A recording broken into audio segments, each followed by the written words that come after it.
Be ready. 15 seconds.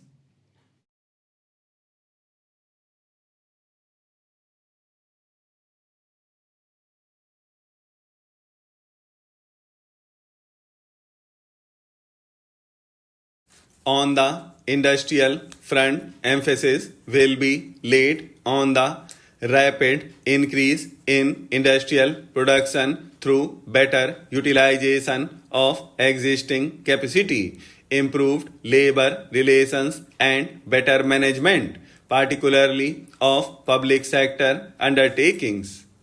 Efforts will be directed to systematic expansion of our exports through better management of both the agricultural and industrial sectors. The country is faced with a massive energy crisis. We are entering a period of rising energy costs and likely shortages in supplies. The government proposes to evolve a comprehensive national policy on energy with emphasis on fuller utilization of renewable energy sources, both traditional and non traditional. The steady deterioration of the environment threatens the present and future well being of the country and the people. Afforestation, flood control, soil conservation, preservation of flora and fauna, proper land use planning, water and air pollution controls, and judicious location of industries must be undertaken urgently. The government is setting up a specialized machinery with adequate powers to incorporate in all planned development measures to maintain the ecological balance. The role of science and technology will be strengthened.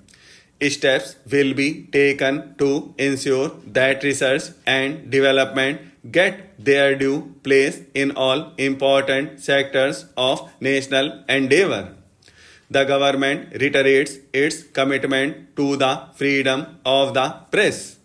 It believes in providing all possible encouragement for the development of small and medium newspapers, including those in regional languages.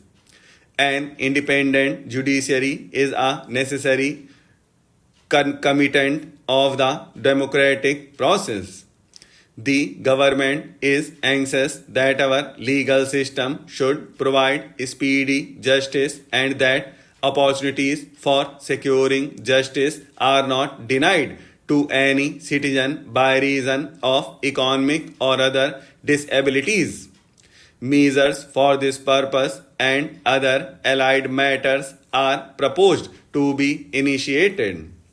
The government is committed fully to secularism and will take steps to ensure that the minorities, while preserving their distinct cultural identities, enjoy a sense of full and equal participation in all spheres of national life.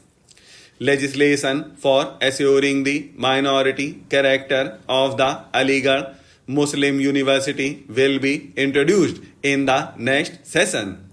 In a polity like ours, healthy relations between the center and the states are essential for effective functioning. It will be the endeavor of the central government to maintain and foster such relations. In international affairs, the government will follow the path of non alignment. India has always stood steadfast in the independence of its judgment in the making of her foreign policy.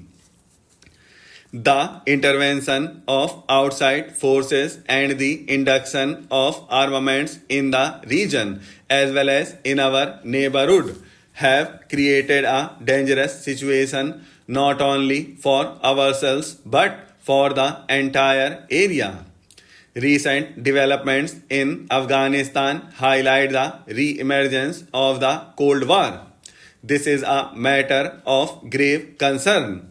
The countries of the region should be allowed to devote their energies to the promotion of regional stability and cooperation with one another. The resources of the region are enormous and should be utilized for the welfare of the people there. To subject these countries to big power rivalries is totally unacceptable to us. The government intends to initiate consultations and action to foster cooperation for the well-being of the entire region. With our neighbors, the government intends to follow a policy of cooperation and friendship. With Pakistan, our relations are in the process of normalization and the government proposes to continue on the course set in motion by the Simla Agreement of 1972. We hope that the government's policy will be reciprocated in ample measure.